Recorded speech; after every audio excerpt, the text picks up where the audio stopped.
Hello, আসসালামু আলাইকুম take লাভাররা। আজ আপনাদের জন্য নিয়ে আসলাম ZBook Firefly HP Core i5 10 জেনারেশনের একটি ল্যাপটপ। ল্যাপটপটি ইউজড, বাট বাংলাদেশে না, ল্যাপটপটি ইউজড হয়েছে দুবাইতে। আমরা দুবাই থেকে সেকেন্ড হ্যান্ড ল্যাপটপ বাংলাদেশে নিয়ে এসে সরাসরি সেল করি।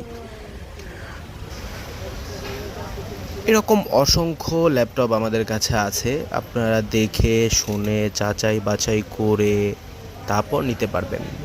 একটা দুইটা কপি না, অনেকগুলো কপি আছে আমাদের কাছে। আপনার যেটা ভালো লাগে সেটা আপনি আমাদের কাছ থেকে নিতে পারবেন।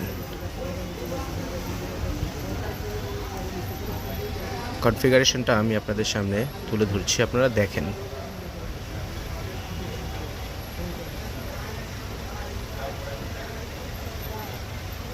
এটাতে ইউজ করা হয়েছে 16 GB র্যাম এবং 256 GB SSD এবং core i5 10 generation. Full fresh এবং মিন্ট কন্ডিশনে আছে। যাদের প্রয়োজন আমাদের সাথে যোগাযোগ করতে পারেন। আর অবশ্যই চ্যানেলটিকে লাইক এবং সাবস্ক্রাইব করতে ভুলবেন না। আমাদের ফেসবুক চ্যানেল গেস্টার অ্যান্ড টেককে অবশ্যই লাইক করে রাখবেন স্যার। আসসালামু আলাইকুম।